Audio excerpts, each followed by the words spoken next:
story, recounting her experience with in the presence of the prof. Prof is going to know that this is the babe, and I thought as much.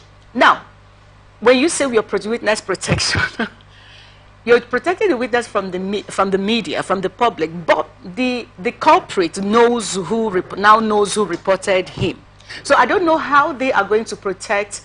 I mean, I applaud the fact you want to protect her from public glare, but how do you protect her from the accused, who will have to defend himself from her accusations? So if you cannot do that, she's also in a vulnerable state. It means that Prof knows who the witness is, and may have people. I mean, look at his lawyer who has fallen victim with him in this matter. So either way, I don't know how safe it's going to be for him to get out of this, and for her rather to get out of this and come out unscarred. But again, we keep our fingers crossed and hope to see what comes out of the case today. Kingsley. It's an interesting case. The first thing that actually gives me a bit of joy is the fact that Justice Omotosho says he wants to accelerate the hearing. 7 days. 7 days, yeah. So that's a positive. Now, with regards to will the prof identify her voice if she begins to tell the story, he should remember who it is. I mean, it's human nature. I'll use myself as a personal example. At some time in university, there was a lecturer. I don't know what the beef was. In all honesty, I do not know what the beef was. And it was a prerequisite course. If you do not pass the first semester course, you have carried it over to the next year. And it's first semester and second semester. Oh. So if you fail first semester, you can't write second semester. It means first and second semester is in next session. You know, and I wrote the examinations. The story was I didn't write the examinations. At some point, I took my mother to the school, and he said I didn't write the examinations. I tried to get my course mates to come and testify that I was in the exam hall. Naturally, none of them agreed to come. Because they are scared of being victimized. Of course. Now, at some point, I now said, fine, you can discard my exam script. But you see, there is an attendance we all sign. I know you won't discard that. Exactly. Can you provide it? He flipped. Actually said he was going to call security, throw myself and my mom out. And we went out. I went late, a few days later. My Just dad because you were demanding for justice. I mean, my dad said I was a truant and all that, but by the time my mom came with me and went back that testimony, I was not a truant anymore. But the deal is, a few days later, I went back to campus and went to my course advisor. I had a conversation with him. You know, we're going to go to court, we're going to get police to investigate it. There are a lot of things we were saying. My course advisor just told me this. Now, listen, he said, Dan Patrick, just go and write the course again. You know why? You can go to court, you can do all these things and bring him to book. But don't forget where ASU, he has friends. And they will come for you. You may end up not graduating in the end. And that is the sad reality that a lot of Nigerian students face, which is why the student appears to be vulnerable. I was in Calabar when this issue happened. And I know the amount of joy. It was almost akin to the celebrations after the Supreme Court ruling on the Rivers State governorship elections. Wow. The school was in a carnival atmosphere. You know, and in advanced countries, when the witness is giving, or the victim, as in this case, is giving her testimony, they usually modify the voice. So you won't be able to identify the voice. Yeah, exactly, because I was going to say that. I don't know if we have that in Nigeria. But that was why I said but then again, when you modify the voice, and I begin to talk about what hotel we went to, or what dates, I mean, I'm a guy man. I will remember, you know, but so I don't know how this is going to pan out. Or the images she sent. Of course, I don't know how this is going to pan out. But the truth is, I see from all of these, I see a very, very valid reason why the judge has refused to grant bail or even listen to the bail application. I agree. Yeah, I think it's very, very necessary. And then, but first of all, I just want to look at this in this issue that for them to apprehend this man is going to serve as a deterrent to other lecturers who are harassing students, trying to harass them sexually. But then on the case of the witness, yes, I think it's okay for the witness to attest first, and also they have to cross-examine the witness before they will grant him bail. Because if they don't do that, it poses a danger. It poses a danger, and I also want to commend them, for these whole activities and shielding the girl's name, calling her TKJ. Yeah. Yeah, TKJ. Yeah, yes. It's to shield this girl's name so that nothing will happen to her. Now, so also the court also need to take proactive measures in telling the man that he knows the person in question. So whatever that happens to this girl after testimony, he will also be held accountable, because it's tenaciously wicked for you to harass or find yourself into that kind of mess. The question is, how do you hold him responsible? That's the hanging question, because whether you like it or not, He doesn't even need to be the one. But they have the outright right to shield her. They know, the government knows, which they have done, which is legal. Okay, now when it comes to her name, it's called witness protection. So it's legal. The issue now is, after judgment is passed, is how do they protect her from his cronies, his friends, his family members, those who would want to help him. If you look at the Sex for Grades video, that private investigation for the young lady who that was broadcast by the BBC, I happen to know her as a journalist. Okay. What happened? Are you talking about Kiki? Yes. Modi? Kiki. I mean, she left Nigeria. Of course. You understand? Yeah. And the funny thing is, Kiki is yet to be completely free from that. It's like every time she says something on X, I don't even know if she's still active on X, as a matter of fact. Like, there is this attack from nowhere. Like, she's being bullied, so everything she does now is magnified. The last time they were dragging her on X for having so-called affair with a colleague or something, and you could see how messy the whole thing was. I don't think that, you see, the bottom line in this right now is, we agree with the court. Witness protection, like I said, is legal and all of that, but we hope, because if Prof can identify her voice, if her stories tally with what, I don't know how if there's a psychologist who's going to be part of the process to modify these things to ensure that we don't keep praising the law for doing their bit, which is ensuring that justice is done when necessary, and then we end up risking, like we talked about Kiki Moore this case. I'm not saying that Kiki is perfect and everything she's done is perfect. She's human, but people shouldn't be victimized for standing up for the truth, irrespective of the circumstance. So we hope that whatever is going to happen today, one way or the other, that this young woman is given proper witness protection. I hope that we talked about Kiki leaving the country. Sometimes these people will have to leave to go live somewhere else.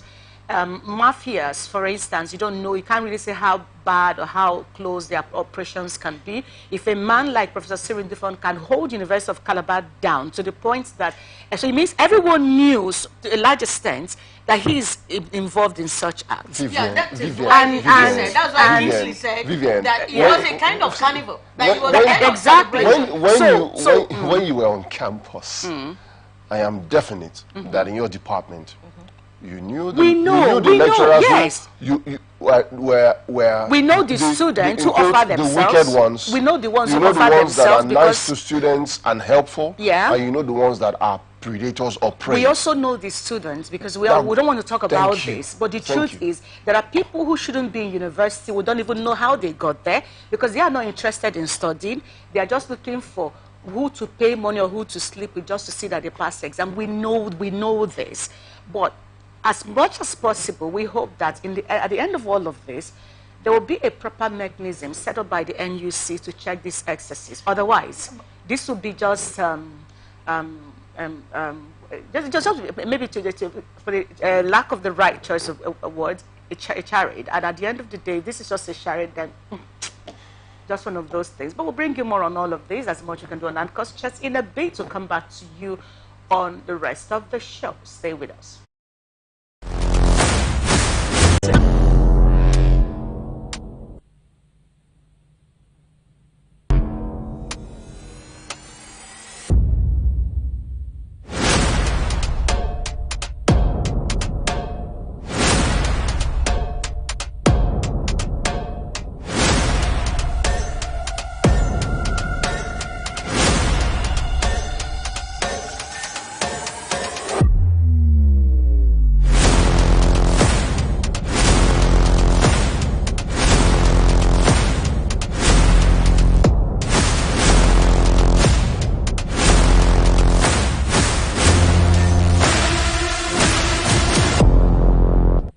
from the lines across the ocean to the land beyond the mountains, through the Sahara, we bring on-spot news, live analysis, expert discussions on trending stories in politics, business, socio-economy, sports, and documentaries. So catch all the updates on the happenings around the globe. Stay focused on the fact today, only on ATN.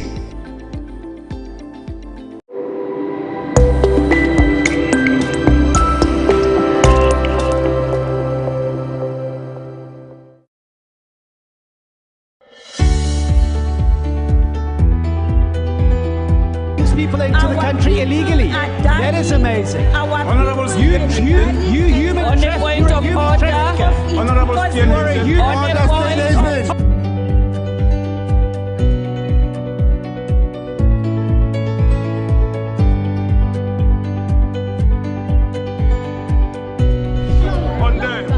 they are not picking our calls. They made up their minds. So no agreement with the EU, but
Every day our lives are changed by history.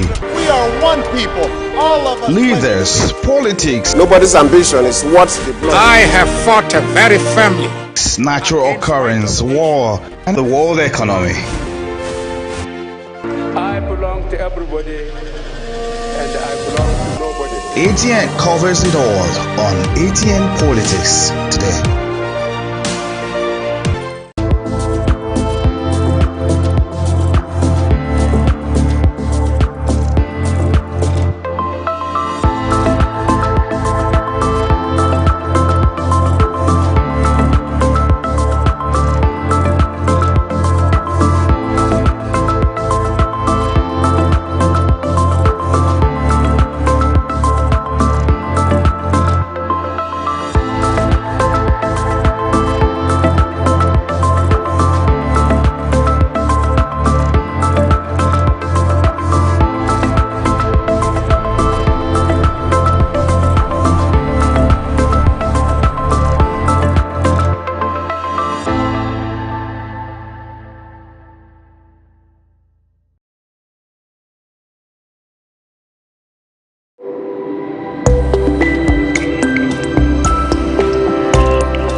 welcome back to Atlantic Blowout, everyone. And it's time for us to blowout on the rest of the issues. But before then, we'd like to welcome Ambassador Roland T. NST Douglas. Good to have you on Atlantic Blowout.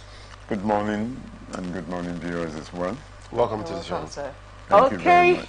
Everyone, we take off from Rivers State.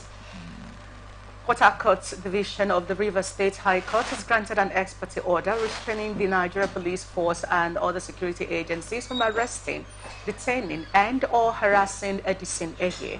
The order which was granted following a motion of expertise filed by the Chief of Staff to the Governor, had sought to stop the police from arresting him over his alleged involvement in the burning of the hallowed chambers of the Rivers State House of Assembly last year. Presiding Judge Sika Aprioku granted the order before adjourning the matter to the 6th of February for hearing of the substantive application. At the height of the political crisis in the state, the Martin Amewule-led group had petitioned the police demanding that Ehe be arrested, investigated, and prosecuted over allegations of his involvement in the suspected arson at the House of Assembly complex. Federal High Court in Abuja Wednesday had issued a warrant for the arrest of the Chief of Staff to the Rivers State Governor, Honorable Edison Ehe, over his alleged involvement in the burning of the state's House of Assembly. All right, Ambassador, this is, there are another conflicting judgment on this, or ruling on this to order, if you may. But the concern for us is there seems to be one drama after the other when it comes to Fubara-led administration as Executive Governor of Rivers State. If indeed Edison Ehe is involved with the other guys who are said to be in detention right now, he has been a free man, walking about, being seen in public and otherwise. How come this warrant of his arrests did not come to fore? Just about 36 hours or thereabouts after he's been sworn in as the Chief of Staff to the Governor. Oh, there is an order for his arrest and all of that. Can you kindly explain to us what we may be looking at now? Anyway, in our last outing here in December, I said to you, this Rivers State crisis is going to snowball into 2024, and it's not going to just end quietly because of the various interest groups now that have taken advantage of the issues that has to do with governance in Rivers State. You could see that this is politically motivated, and we thought that having had that skewed agreement, with the president, and haven't seen the governor demonstrating peaceful disposition in honoring some of the agreements, that there would have been some kind of, a slowdown on these distractions that we're having. It's such a huge disappointment that as of today, we are no longer interested in governance and giving the dividends of democracy to the citizens and residents of Rivers State. Rather, we are still talking about few individuals who are very greedy, very selfish, and have refused to allow the state to move on and give dividends of democracy. Edison Ehe has withdrawn his cases against Amewule and the rest of them. And I don't see why they cannot also reciprocate by allowing peace to reign. The state needs a direction. We are talking about massive unemployed youths. We are talking about institutions, that students are asking for bursaries and all that. We are talking about revamping back our industries.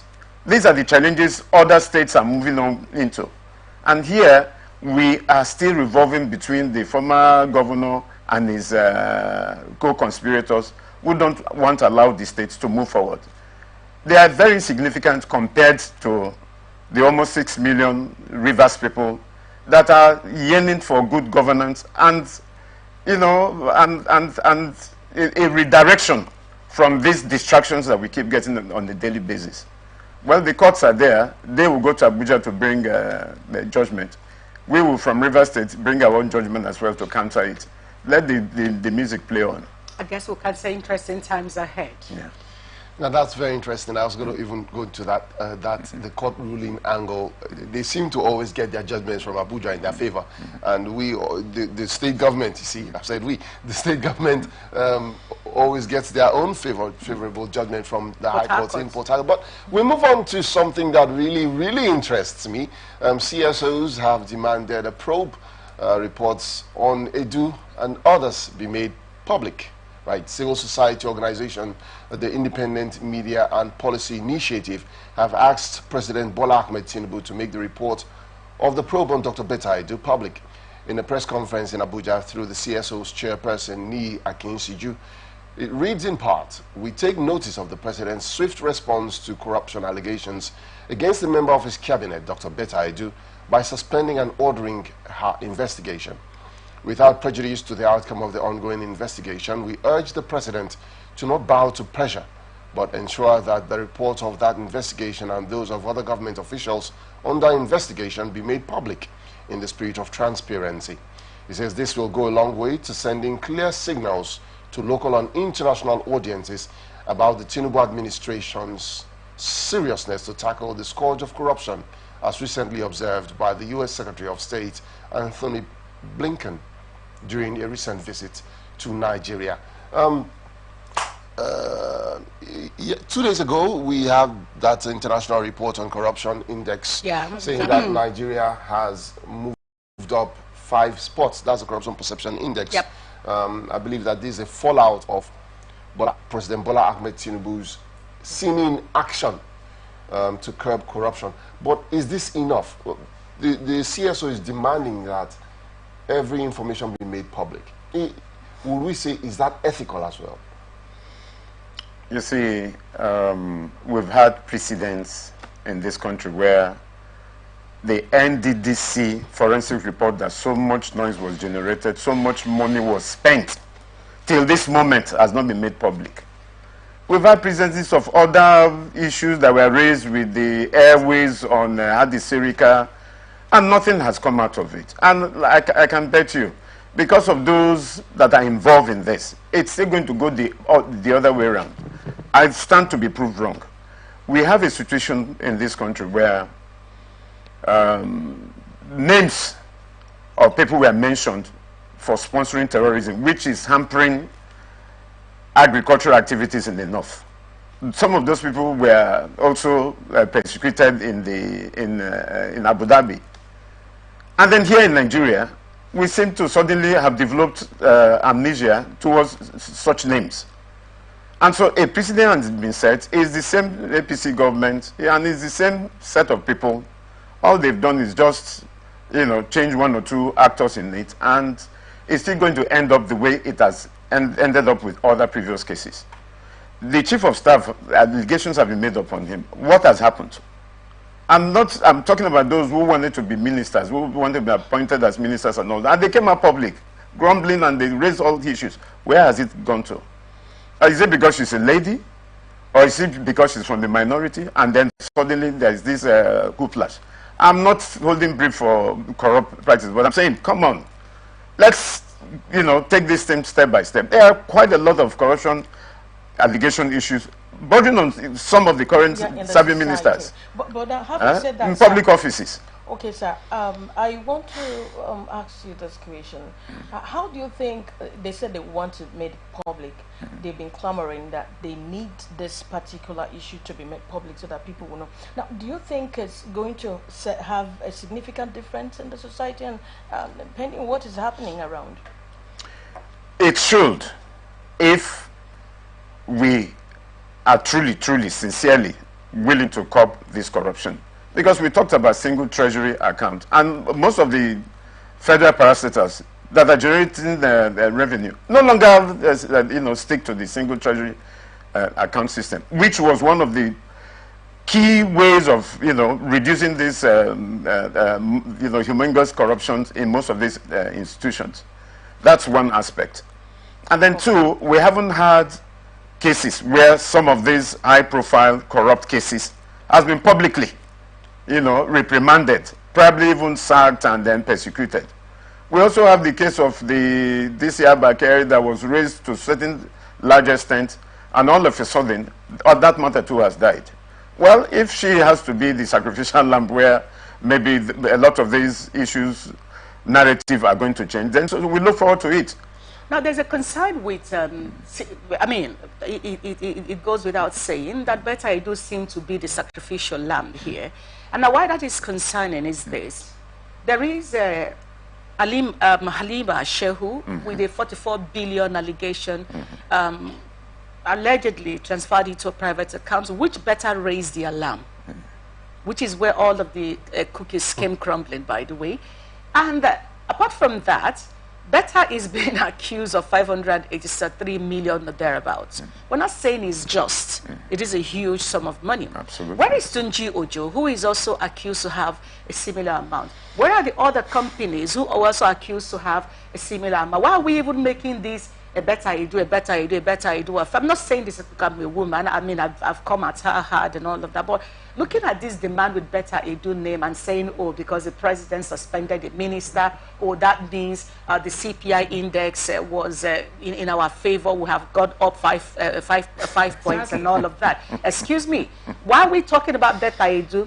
What we told, by the way, the chief of staff to the president is said to have approved that 3 billion from which Betta disbursed this money. Absolutely. So why is the chief of staff sitting pretty? Why is Tunji Ojo sitting pretty? Why is Halima's name not everywhere? Well, Halima, 44 billion. Where is Hajia Farouk? Hers is about 37 billion as well, the former minister. Why exactly are we, I mean, she should be punished, no doubt about that. I can give you some more names. Hadi Sirika. Ah, okay.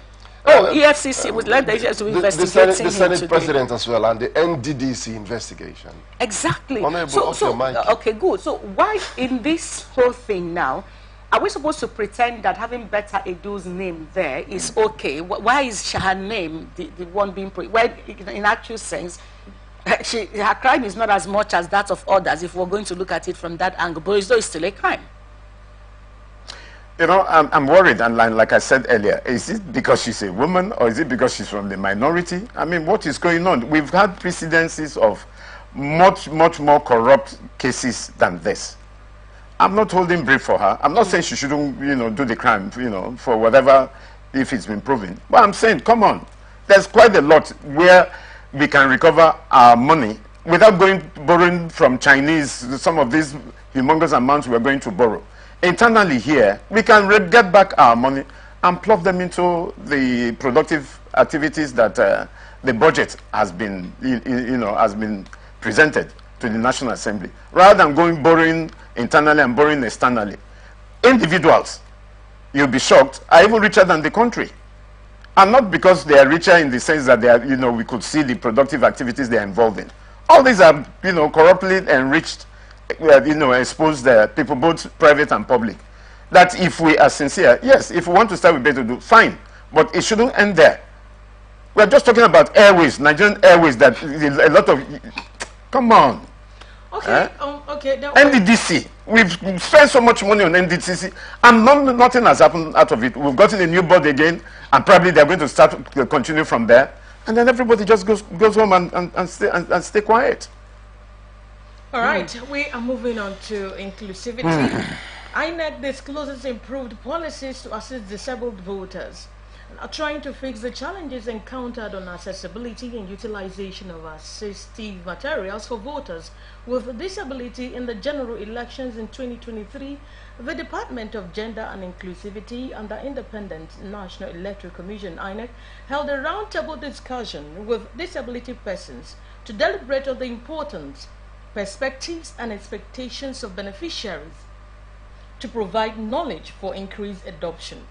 Now the Director, Gender Inclusivity, INEC, Lakunuya Dorothy Bello, states that improved policies and procedures INEC has put in place in assisting people with disability during elections periods.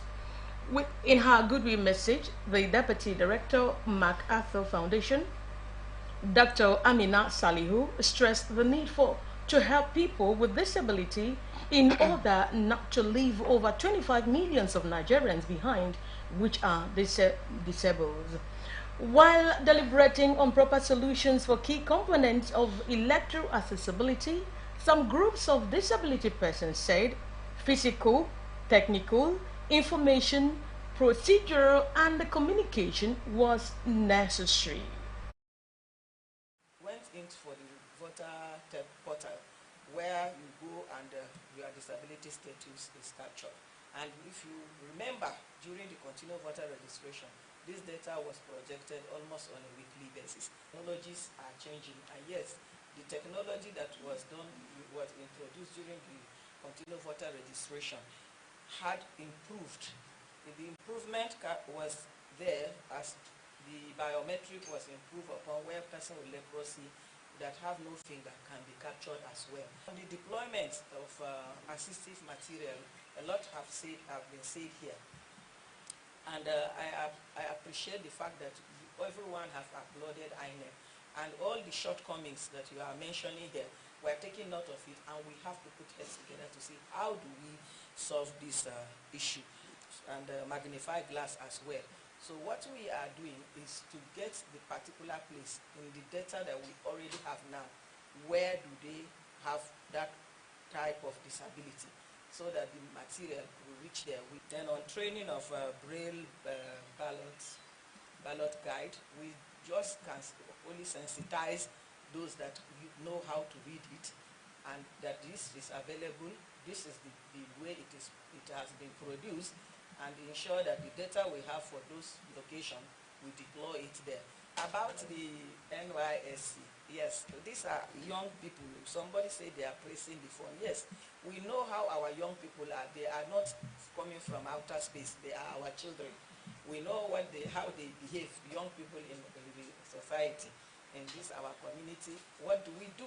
We need to look at how do we make them concentrate and improve, because we cannot put effort, reach out, and all they do is to receive those things and keep them down. So we'll continue to look for a way to ensure that this thing, apart from just the training, whatever they have been trained there is to be put into use, and it's very important. Persons with disabilities, it's not about a them and us, it's a we. Because every single one of us in our ways have disabilities that we might not be aware of, those that we are aware of, and we're just at different levels of that spectrum of disability. I mean, with age comes disabilities that one never even anticipated. You know, the number of stairs that one could climb and the number of stairs you can't climb. We know with all your glasses, what you can see or what you cannot see. And so it is this locating of ourselves in what we do that will make us do more and go further, because we do for all of us. And that is where empathy comes in. To live that value of empathy, but to also live the value of integrity. Because if we're talking about nothing about us without us, and we're saying leave no one behind, and yet we're leaving behind over 25 million of our citizens, depending on whose data you're using, then exactly who are we then uplifting, and who are we then doing nothing about us without us with? There'll be an integrity question. And for us at the Marketability Matters, integrity matters. We know we are in democratic era. And if these people start thinking that in Nigeria we are only 85,000, do you think all the 5% we are shouting, they are not listening to us? But if really they understand, we have maybe say 15 million people who are eligible to vote. And they know that if you look at the difference between Tinubu and Atiku in the past election, it's less than the population of persons with disability in Nigeria. If really the politicians know that, we can easily change the narrative, definitely they will give us our mandate. So the only election that INEC deploys assistive devices is for the presidential election. And I'm going to make this as a call. I know that we've had this during conversations before, with during stakeholder conversations with the INEC chairman and of course other commissioners and key directors. Let's begin to look at how we can make the elections accessible across board. So it's not just the presidential election. I know it's going to take so much to achieve that, but if we're able to achieve inclusivity for the presidential election, we should also sit on that round table and begin to come up with ways with which elections will be accessible, either governorship or any of the state level elections.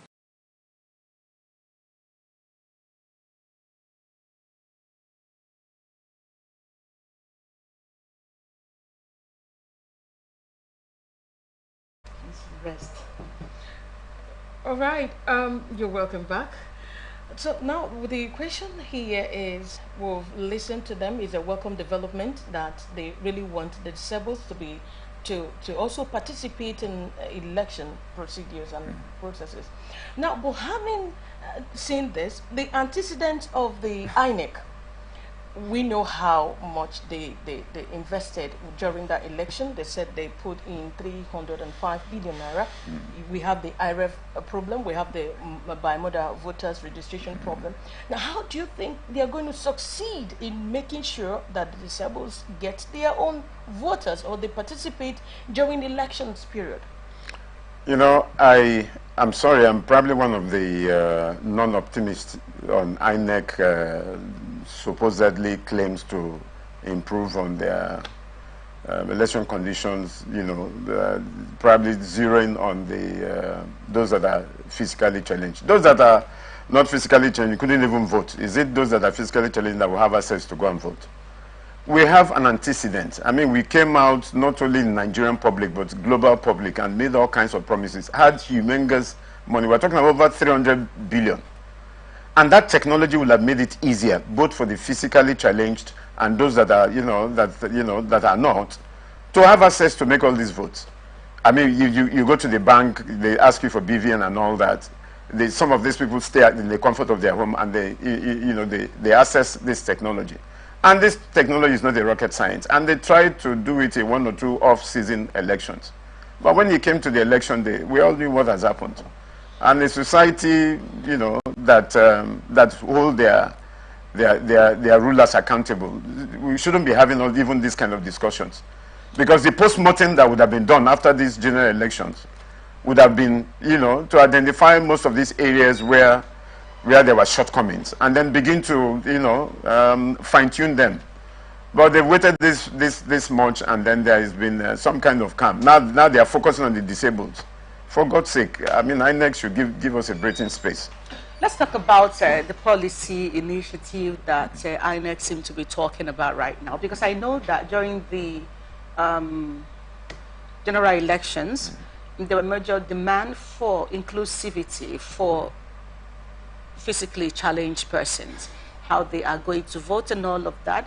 But incidentally, nothing much came out of that. Now we are talking about the rerun election and by-elections and the 2024 elections for 2 states.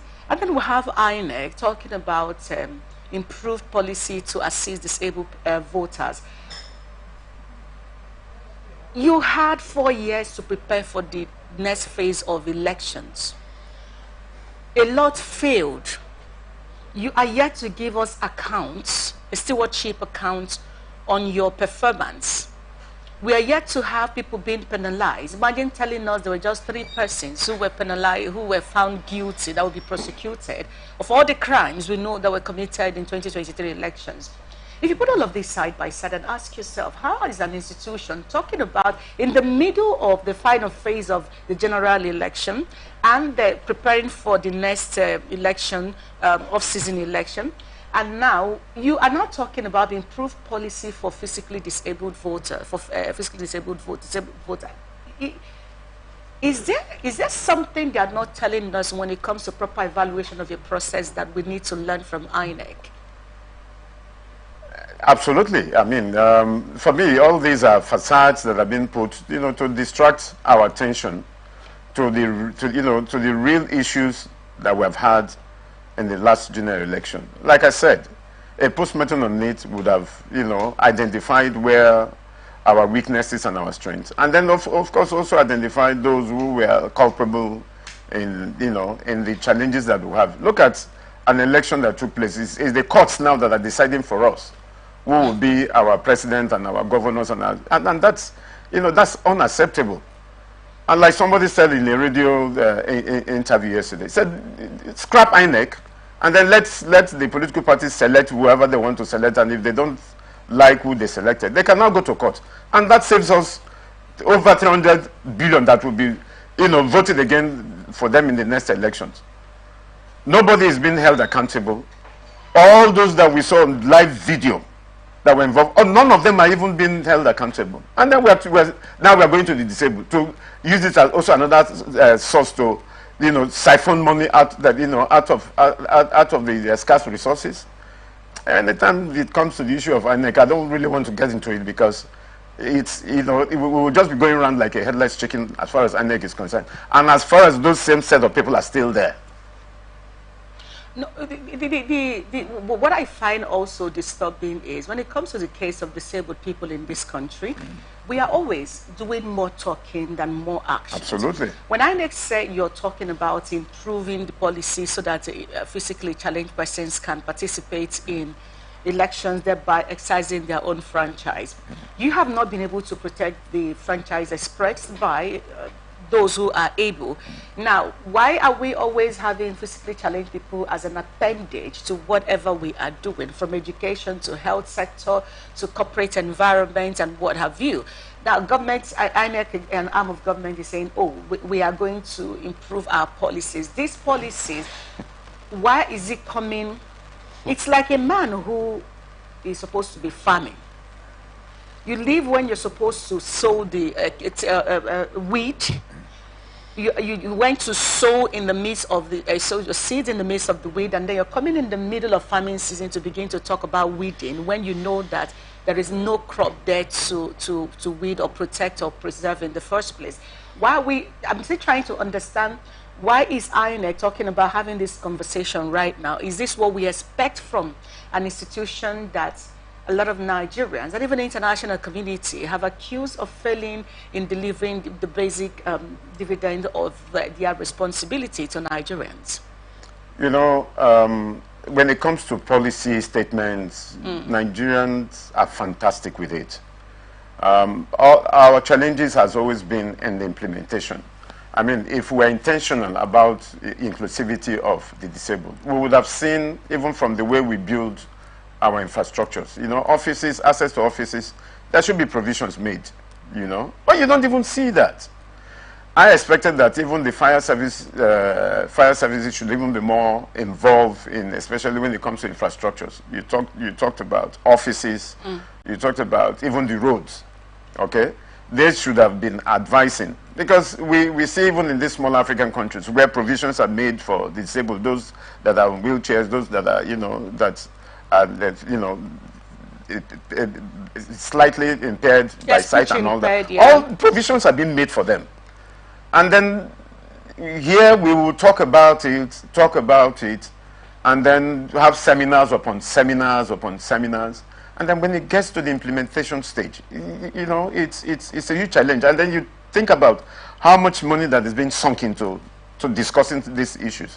So is it fair to say that... INEC has no bearing to do with all this, for God's sake. So is it fair to say that in designing the BVAS, yes, or the IREV, yes, or any of the voting plans that INEC had put in place, consideration was not put out for the, let me not exaggerate, at least thousands of physically challenged people that are of voting age, both the blind, the speech impaired, and the ones who's all forms of physically challenged persons. Is that what we're supposed to believe, that no provision was made for them ab initio to participate in the elections? Absolutely, because when they were commissioning this, their IRF and BVN and all that, all those technologies, we didn't see that part of it where, there was a deliberate provisions being made. And right now, even within Nigeria, we've seen some young people developing apps that could enable, those that are impaired to be able to have access to keyboards to do most of these things. And I just hope that the young man who developed this app will be, invited to see how they can adapt it to the technology now that INEC has made so much investment in. But it's obvious. We always see them as an appendage. We don't see them as part of us. Forgetting that, tomorrow anybody can find himself in similar situation. And then what happens? Just like the case of pensioners. They are in there, they are not preparing the right ground where they are going to also benefit from. And then when they come out, they find out that it's the same circle. So INEC is not actually positioned to be talking about this. INEC should integrate with the national planning, and there are certain departments that that are saddled with these responsibilities. They should work together and then see how there will be this deliberate inclusivity of every Nigerian, irrespective of their of their physical status. All right, thank you, Ambassador. We'll take a quick break, everyone. When we come back, we are looking at conversation around review of 1999 Constitution. I'm sure this is going to be an interesting one for you, so we'll come back to you after the break.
Welcome back to Atlantic Blowout, everyone. Now, House of Representatives says it will commence work on various provisions of the 1999 Constitution requiring review and amendment.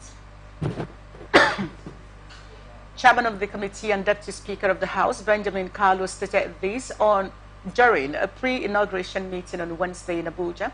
Deputy Speaker, who noted that since 2010, the National Assembly has successfully amended and made landmark changes to the Constitution since it was handed over to Nigeria in 1999 by the military regime of General Abdulsalam Abubakar, said some of the significant amendments successfully made by various efforts included judicial reforms, electoral reforms, age reduction, allowing young persons to be appointed into the Independent National Electoral Commission as chairman, resident electoral commissioners, and also allowing a lower age to contest into certain elective positions, moving certain responsibilities of government from the exclusive list into the concurrent list to allow for increase of federalism, amongst other things the nation yearns for.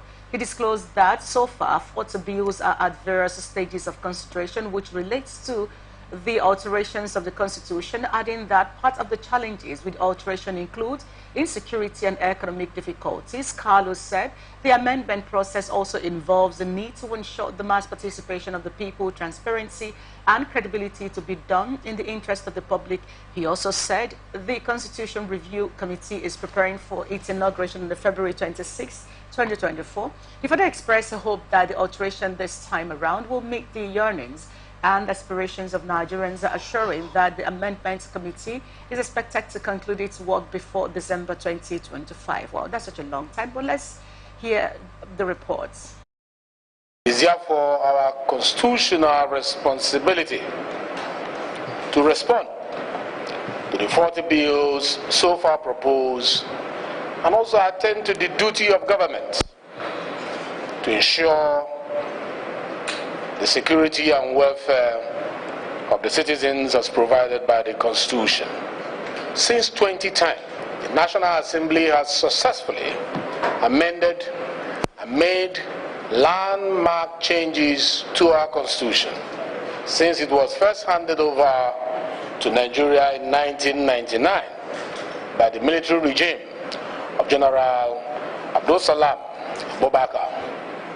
Since then, some of the significant amendments successfully made by various efforts include judicial reforms, electoral reforms, age reduction, allowing younger persons to be appointed into the Independent National Electoral Commission, INEC, as chairman and resident electoral commissioners, and also allowing a lower age to contest into certain elective positions, moving certain responsibilities of government from the exclusive list into the concurrent list, to allow for increased federalism, among other things that the nation yearns for.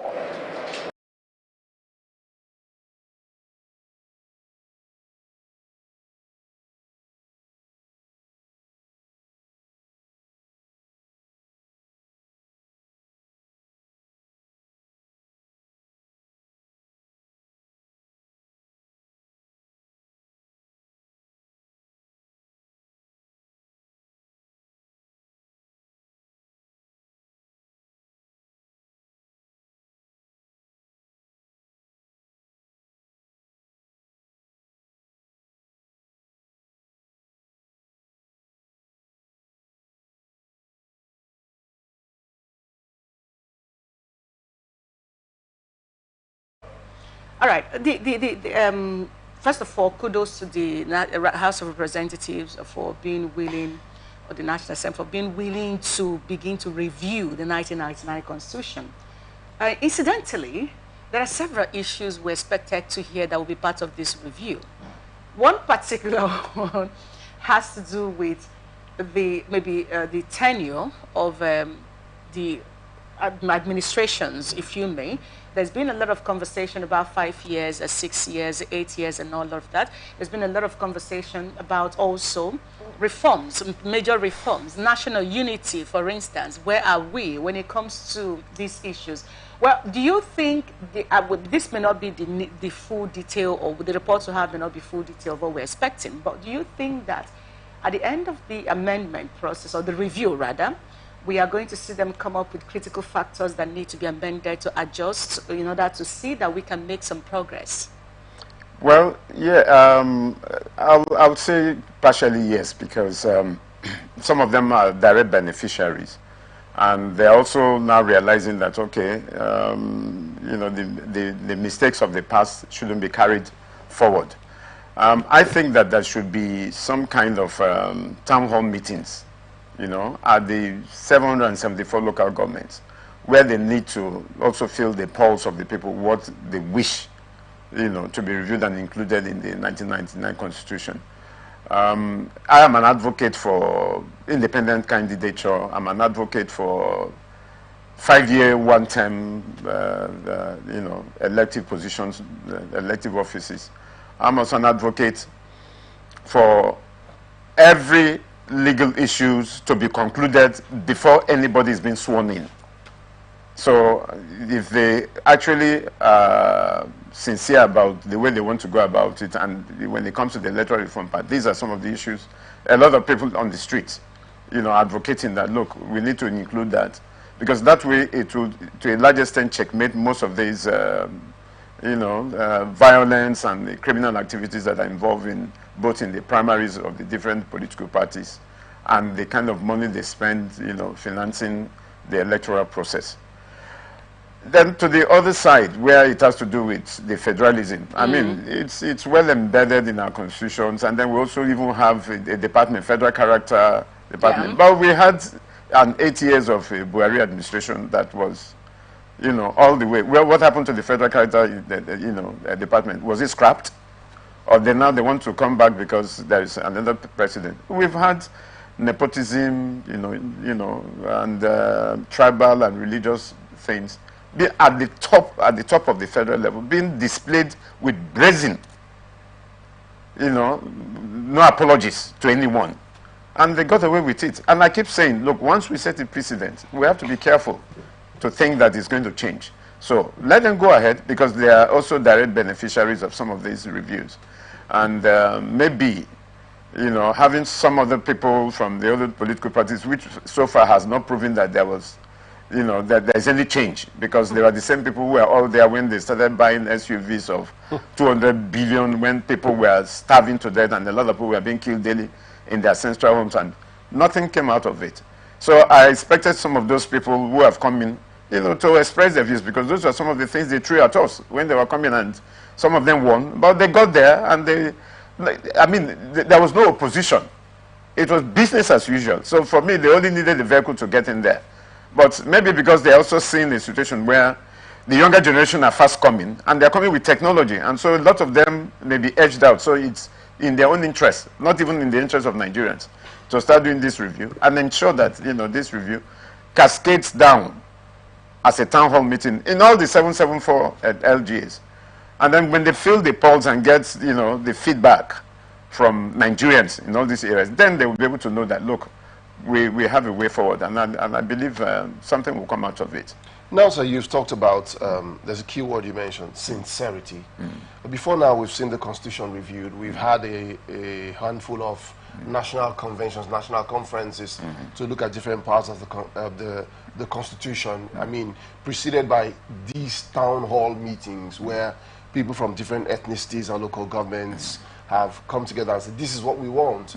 And their representatives have gone to these national conferences. I know we had one under the former President Olusegun Obasanjo. We had another one under former President Goodluck Ebele Jonathan. And reports were written, recommendations were made. Some of the laws were repealed, some were amended. But we have not seen the same energy with regards to implementation. So what is the hope then? Do you have any confidence that it will be a different pot of stew this time around? I said there's going to be a difference because now some of them are losing their relevance. Okay? I mean, the 2023 elections showed that quite a lot of them are losing their relevance to the younger generation that are upcoming. And so it's for their own survival to ensure that, these reviews, are put on the front burner, and also ensure that the president has sent to it whenever it comes on his table. This is my own, the perception to it. Now, when we talk about constitutional review, we've talked about the issue of federalism and all of that. Yesterday, one of the critical factors that came to bear is the fact that IPOB made a statement. There was another group that also made a statement, but they were all pointing at not treating, I'm talking about the issue of true federalism right now, and then discussing the issue of Nigeria's unity. So not treating the South, that's the old Eastern region, say South, Southwest, Southeast, and all of that, not giving them the same treatment you give to similar issues, or even worse issues when it happens in the northern part of the country. We talked about Buhari's president and the issue of nepotism that was taken way out of the norm. Now you're talking about the present government, and then there's a conversation, we're moving CBN to Lagos, we're moving this to this, even conversation around moving the nation's capital back to Lagos, and all of that. With the way this is being touted or being projected, I beg your pardon, we're doing a 1999 Constitution review, do you see this assembly doing a thorough job to accommodate all the excesses that seem to be coming out of the 1999 Constitution, particularly considering that we are also in a period where there are several calls for cessation, emancipation, if you may, from Oduduwa Republic to the Biafra agitators, and all of those controversies, whether we are going to be one nation or not, do you see them doing a thorough job to bring to bear the issue of marginalization and similar calls? Well, don't forget also that they are there representing us, and they haven't really demonstrated that they're actually there representing us. And so having the review of this constitution also somehow is going to be in conflict with their personal interest in their current situations, because they probably won't go beyond where their interest, is going to be negatively impacted. Now, I see a scenario where, I mean, we lost it when we lost that 2014 Constitutional Conference, where quite a lot of, national issues were brought on the table, and they were just, wished off. Now we have a situation where the agitation is no longer limited to, a particular section. We have the Ariwa, we have the Oduduwa, we also have the IPOB own, and then of course the Niger Delta agitation. It's everywhere, so we can't pretend that it's going to be business as usual. And so they have an opportunity to put their name in gold by ensuring that all these agitations that are coming from all these zones, you know, are being considered and put on the front burner and, you know, sincerely being reviewed to the, you know, to demonstrate the fairness, equity, justice that the Constitution, the old Constitution has always emphasized. So generally, now as an advocate, you're well experienced. What is your advice to rep in this course of reviewing this 1999 Constitution? My advice is that they shouldn't limit it to become an Abuja affair. Okay. They should go visiting the different zones and also invite all these major agitated 4 regions and get their template. Okay. Because that, to a large extent, is going to reduce this frequency of agitations and the violence that are going along with it. All right, to move on to the next story, the Vice President, Senator Kashim Shettima, has urged broadcast media organizations in the country to prioritize national unity in addressing the critical challenges facing northern Nigeria. He gave the charge on Wednesday when the Iowa Broadcast Media Practitioners Forum paid him a courtesy visit at the presidential villa in Abuja. Specifically, Vice Shettima identified poverty, insecurity, and as the major concerns demanding attention. The Vice President also expressed gratitude to President Bola Ahmed Tinubu, noting that the President's appreciation of the North and his history of sacrifice for the nation's good. He urged fairness and a deeper understanding of Tinubu's contributions to the region, citing the Pulako initiative, a program designed to address most of the challenges in the region. As an example, on his part, the chairman of the Iowa Broadcast Media Practitioners Forum, Abdullahi Umar Yelwa, stressed the need for collaboration between government and citizens to engender participatory democracy. He stressed the importance of synergy in the collective efforts to move the country forward in the forum's partnership. Well, when this conversation came up, I got my attention is that it was a meeting between him and the Iowa broadcast media practitioners. And then he first of all referred to practitioners nationwide and then began to talk to them about projecting the region, which is the northern region. That's what Iowa represents. But I find it interesting that you're sitting as the Vice President of Nigeria, and then you're a man with all kinds of shoddy accusations around you. You're meeting with, your involvement with the terrorists or the Boko Haram and all of those conversations, Kabiru Sokoto, and all of those details. And then you also came in to say, well, sometime not too long ago, how the president is, they're going to be the president for all and not for one region. He was in a meeting with a region. But hearing you sound very regional in your position on this. Granted, you're meeting with the Iowa broadcast media practitioners. It's also disturbing that a vice president of a country like Nigeria, we're just talking about constitutional amendment and the issue of national unity and true federalism and all of that, and you are projecting this, oh, make sure you do this for the region. How critical is it for the vice president to begin to take conscious look at such lines and its impact to the nation? You know, sometimes we the citizens should be held accountable and responsible for some of these anomalies we find with those that we send to some of these elective offices. Now, here is a vice president, not of Northern Region, not of APC, vice president of a country.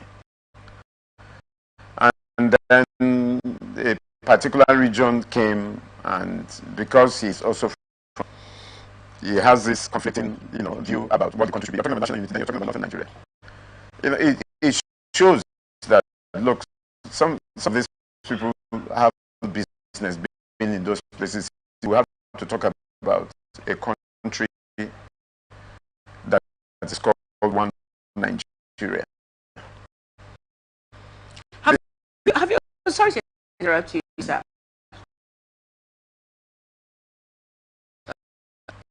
No. Okay. He's been going around the areas, the regions that he feels, you know, there are direct benefits. maybe to him or to his political party, but not to the interests of the country as a vice president. I mean, if he goes there as a minister, one can understand, but this is vice president, is next to the president, and he's supposed to be overseeing the 37 states of Nigeria.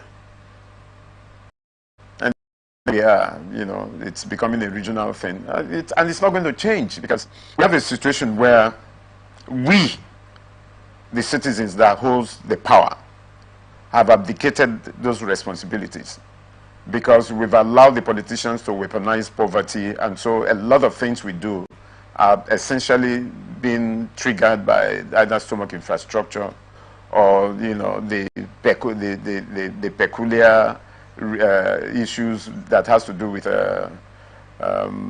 tribe and religion and all that. And so there is a vice president also displaying the same, you know, on nationalistic views on the national stage. Let's talk about inclusivity in broadcast. As he basically is asking Arewa broadcast media practitioners about to be inclusive in their reportage, if you may. Now, what would inclusivity mean for a vice president who sits down with the broadcast media journalist group? You know, he's saying,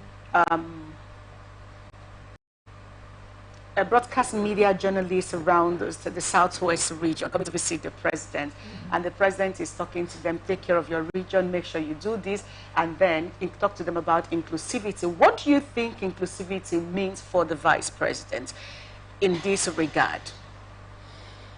I think he probably also may not appreciate the meaning of that word inclusivity. I say this without apology, in the sense that here is a country that has had uninterrupted democracy for the past 20 years. And all we have seen are basically regional and religious, you know, protagonism. That's all we have seen. Otherwise, the word inclusivity is you know, it's so profound that I expected anybody that sits at that national level, be it the Senate president, the president, whoever, or the speaker, should project. And then those institutions that are supposed to serve as checks and balances should also wake up and take up their responsibilities. And alert, you know, those who are there. Probably maybe they get there and then you know, suddenly they don't realize why they are there. And so these institutions are supposed to, you know, raise the red flags whenever they miss the point. I mean, we look at the appointments, you know, to the federal offices, and you see how it's been skewed to favor a particular set of people in a particular region, and then they are there and they are seeing it. So you'll be seeing and then you'll be telling me something else. Come on, we are not all daft. And so for God's sake, we should stop the speeches and then act it more. Let's implement most of these things, and then we'll see how all these agitations are going to, you know, reduce. I'm not saying it's going to go off, because it has become, you know, a business concern for a lot of people, and so those agitations are going to be there. But they are basically what the Constitution has held, and all those who are swearing to oath to hold the Constitution should be implementing. But we are not seeing that happening. That we come to these seminars and conferences and mouth it, but in the implementation stage, all these things are lacking. So that's where we are. All right, thank you. All right, let's go to COVID-19 refund. House of Representatives has ordered the Federal Fire Service to refund the sum of over 1.484 billion naira to the Consolidated Revenue Fund within the next 7 days. Chairman House Committee on Public Accounts, Bami Dele Salami, gave the order at the resumed hearing probing COVID-19 intervention in Abuja. He said the agency has refused to honor for the 4th time invitations from the committee to explain the spending of the COVID-19 fund. Members of the committee expressed concern that the Federal Fire Service may be taking the Constitutional Committee for granted. Meanwhile, the committee, however, gave the Nigeria Center for Disease Control and Prevention, Accountant General Office and Ministry of Agriculture the final invitation to appear before them to explain the COVID-19 funds they received. Now let's... So the full surcharge is what this motion seeks to accomplish. If they got 1,484 million and they have been given opportunities to come and explain how the money was spent on 3 different occasions, not even a letter from the federal, federal fire service, no submission of documents on 3 consecutive times. So I want to put the question, those in favor of this motion that the federal fire service refund a sum of 1,484,903,760 naira to the federation account, to say aye. Aye. Those against say nay. The ayes have it. By this motion moved and carried, the accounting officer of the Federal Fire Service of the Federal Republic of Nigeria is hereby ordered to refund the monies released as COVID Intervention Fund in 2020-2021, 1.4 billion naira to the Federation account within 7 days and provide evidence of such refund to the Public Account Committee.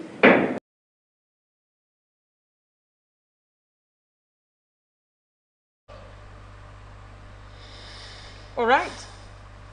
All right. Now you've heard what the reps had said. They are ordering to refund this 1.4 billion naira unused COVID-19 fund. How do you think they are going to achieve it? Do you think it's going to be possible? No, I don't think it's going to be possible. 2020. COVID-19. Yeah, 2019 to 2020. And I'm also a little bit confused how Federal Fire Service is involved in this COVID-19 thing. I thought it was the Center for Disease Control, and then the Accountant General, and then the Minister of Health, and those in the medical line that should be in control of the COVID-19 funds. This is new to me, and so I'm speechless, what to say. Fire service that couldn't even have water to quench fire suddenly is dealing with 1.4 billion. Come on. What interests me here, while the report was going on, I was chuckling. They are calling out the fire service, the Ministry of Agriculture, the Accountant General, and which other parastatal, to make a refund of 1.4 billion. What about their friends or colleagues who also had stashes of palliatives stored up in their houses? We saw during the NSAS protests, and we saw these items were stamped COVID relief stored up. So what happens to all those other people? Or is it another case of honorable switch off your mic? But that's what it is. I mean, you see, when you're not caught, you're not a criminal. That's what I've seen in this society. Otherwise, like I said, there has been precedents to some of these anomalies. I'm happy you raised these palliatives that had, boldly written, and some of those things went to the market for sale. Right. And, everybody just whispered about it, and then the matter died. Now they are raising this issue. I can bet you it's not going to be beyond, oh, okay, you come, you see us at the back of this place, or you off your mic. Look, so they've set a precedent that Nigerians are beginning not to take them serious. Those who are supposed to be in charge of the COVID-19 funds are those in the medical areas, because those are the people that were empowered. They were the ones that had access to move around. Every other person was locked down. And so maybe I need to be educated more that the Federal Fire Service has such a key role, to play during the COVID. I mean, what were they doing? They were passing on COVID drugs or COVID palliatives to citizens, or what? Okay, but the truth is that a lot of agencies during the COVID-19 were on emergency services alerts. Now, a lot of persons were at home, so the fire service was a major component to that, to say, on emergency services, and sometimes their job goes beyond the fire itself. They also provide, they have the paramedics and all of those other, they provide, all things being equal. Fire service, paramedics, Nigeria. In which country? I said, have you seen one? Gentlemen, I said, all things being equal. I don't work in fire service. I'm just saying that should be part of their brief. So we don't know how they go 1.4 billion. But here is what I find critically interesting, if you may, is the fact that we're asking them to refund 1.4 billion on used COVID-19 fund. Excuse me, who are you talking to? 2020 happened about 4 years ago, COVID-19 that is. and then you are asking, is it the permanent secretary? Is it the permanent secretary that should refund? Who was the minister? He has not retired. Who is the person in charge? Who received this COVID-19 fund? How exactly do you think this is going to pan out? Is there anything concrete with those in favor say aye and all of that, the ayes have it? Is anything going to come out of this?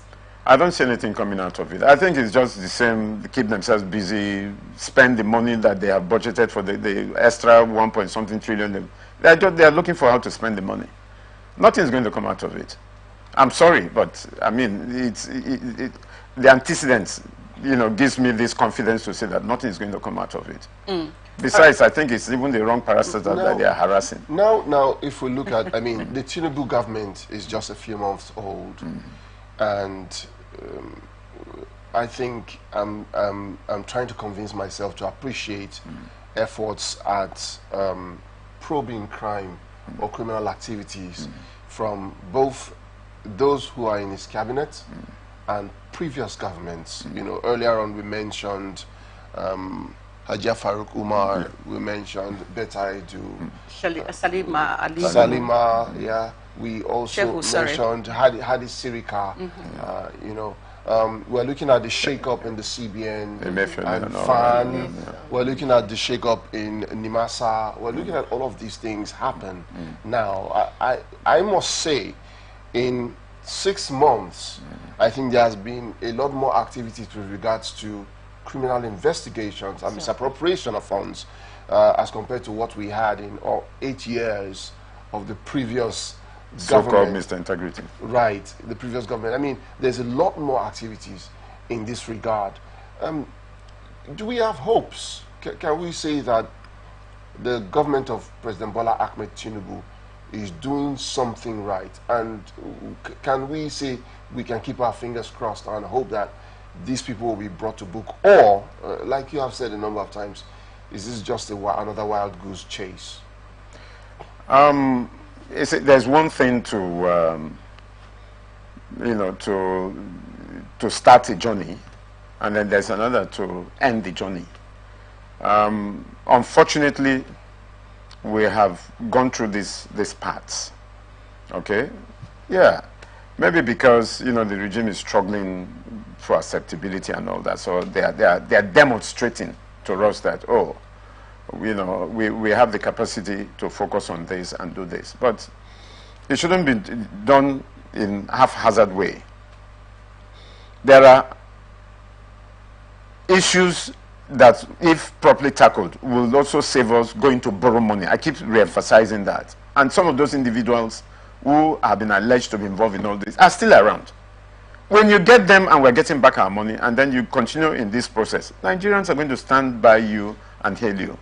But like I still say, I'm a pessimist when it comes to all these open demonstration, and of course they appear to even be one-sided.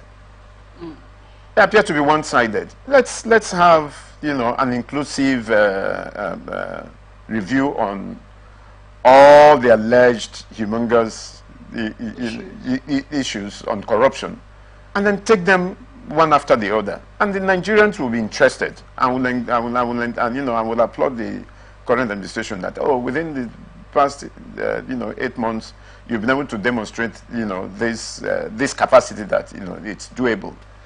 All right. Now let's. I can't just wait to have. There's this interesting conversation we need to wrap up this show with. I know Kingsley will be saying, why is she discussing this in this show? But it's not my fault. We're here. Let's talk South Africa. So, South Africa's governing party, the African National Congress, has suspended former President Jacob Zuma from the party. Now, this was announced by ANC Secretary General Fikile Mbalula, thank you, saying Zuma's conduct contravened the values and principles of the party. Zuma ruled the country for 9 years as president from 2009, but the period was dogged by scandal. According to local media, an official inquiry said the former president placed the interest of corrupt associates ahead of those of his country in a process known as state capture. After he left office, he was jailed in 2021 for not appearing at the inquiry He also faced corruption charges over a 1999 arms deal, but denied wrongdoing in all cases. Now, despite these issues, the ANC had tolerated Mr. Zuma, but the creation of a new party that may pose a threat was deemed a step too far. I remember that. You know, there's something about Africans and political leaders. Several persons were killed. I think about 300 or thereabouts when he was detained, and they came out to protest in his favor. Now, Zuma was playing a Wiki 7.0. Why are you looking at me like that? ANC now said, nah, you're not going to do this. It's anti-party, and beyond it being anti-party, we are the ruling party. We're not going to let you get away with this. How exemplary is this for? Remember, Zuma was a former president. Absolutely. A very powerful one at that. Yeah, the ANC looked at him in the face and said, step down. You can't get beyond this. Is there a lesson to learn for Nigerian political parties? The PDP particularly. If Zuma was an ex-president of Nigeria, he would have been given more traditional titles and be given the first lessons to be read in the religious homes. We are, unfortunately, in the society, I mean, we are talking about massive corruption of the immediate past administration. And none of them, apart from the two ladies that have been called to, you know, and they just pat them in the hand and ask them to go. Come on. That's what it should be. Initially, I thought it was this, you know, this kind of act was only possible in probably European country, and I mean, like in the US, where you know, former President Trump is, you know, almost been in and out of the courts and probably about to go to jail, even when the elections are coming. This is something that actually I expected Nigerian government to copy, or the citizens of Nigeria to copy. Demand accountability. I mean, we have in River State where a man is a hybrid of APC and PDP and is working freely. We have also in this same country where certain top military people were accused of diverting arms money and all that, and they're working freely. We have the former presidents also, you know, with alleged a lot of corruptions, and they're just still working freely. So this kind of news is an exciting news that it's happening in Africa. But I don't know when such news will cascade down to a country called Nigeria. You know, and what can I say? We all want and wish that, you know, this is how, you know, the governance should be between the citizens and those that are in the helm of affairs. But unfortunately, what do you think the ANC is bold enough? Is it because they are the ruling party to take a stand against the former president?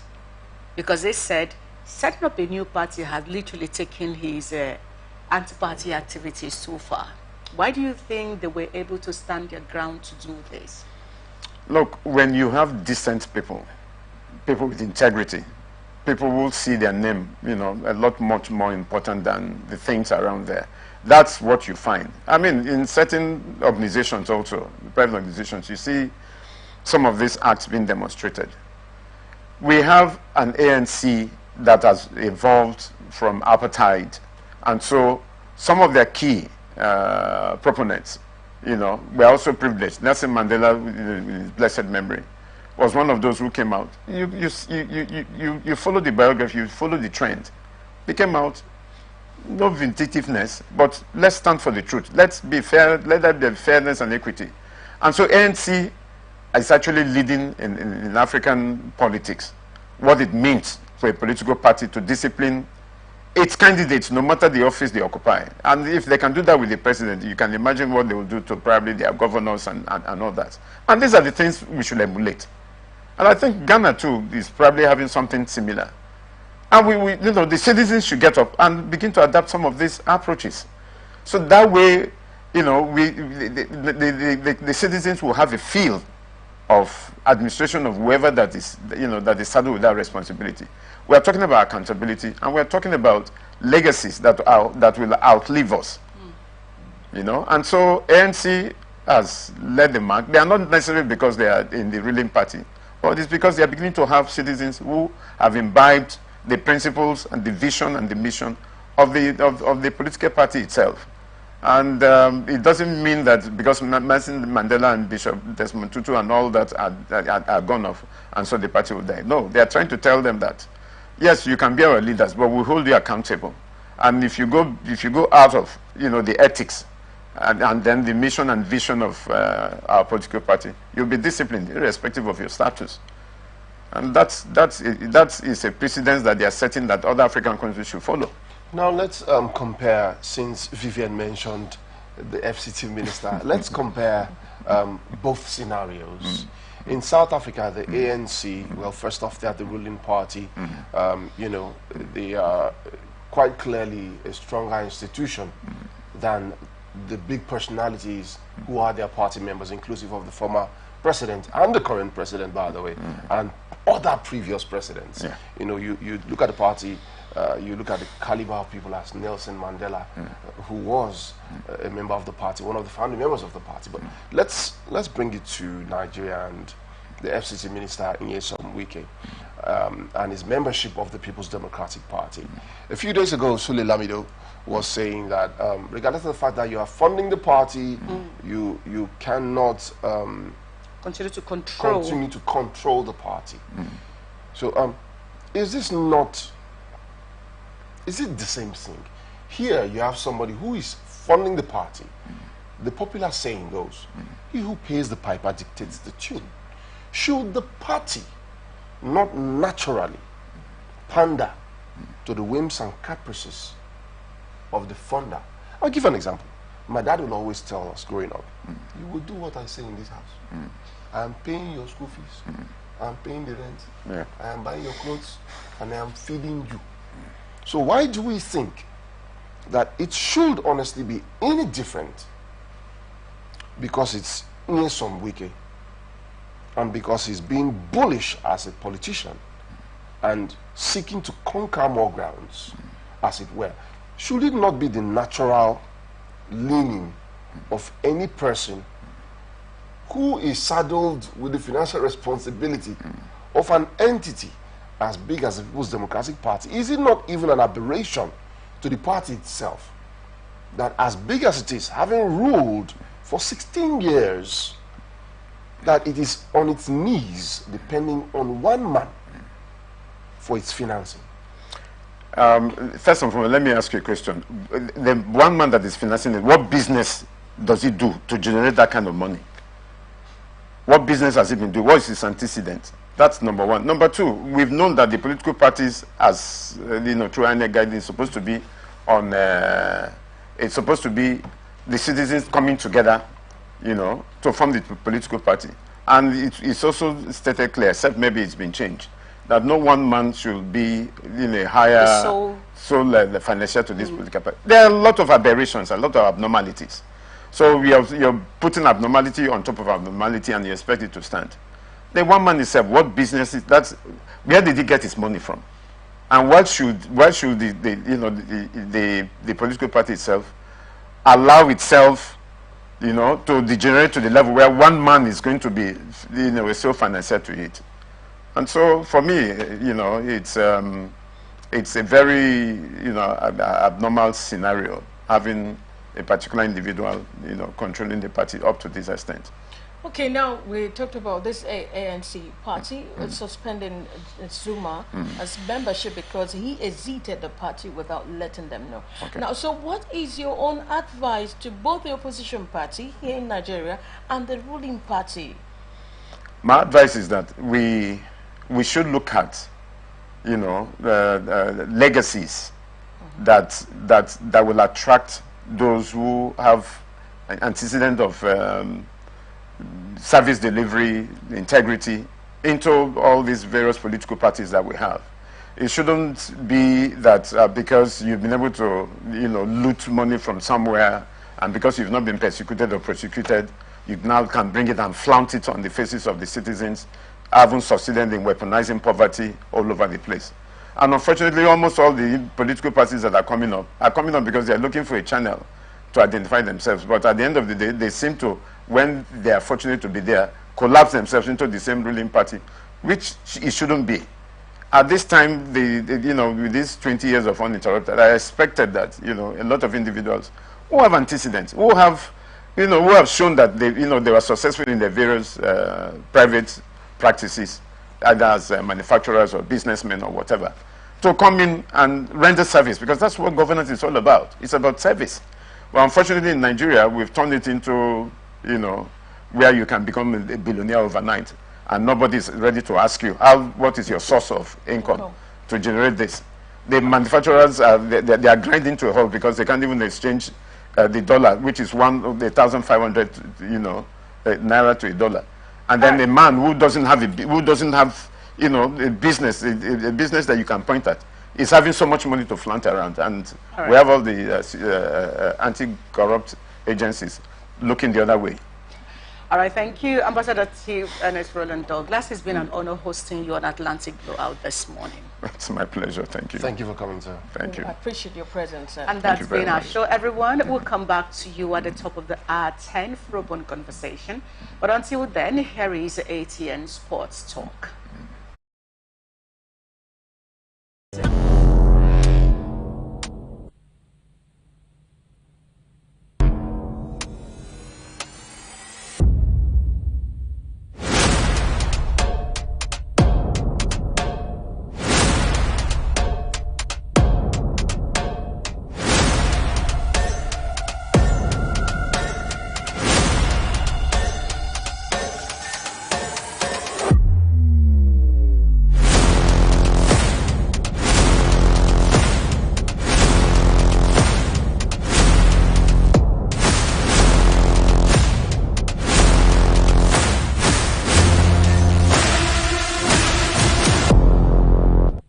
From the line across the ocean to the land beyond the mountains, through the Sahara, we bring on sport news, live analysis, expert discussions on trending stories in politics, business, socio-economy, sports, and documentaries. So catch all the updates on the happenings around the globe. Stay focused on the fact today. Only on ATN.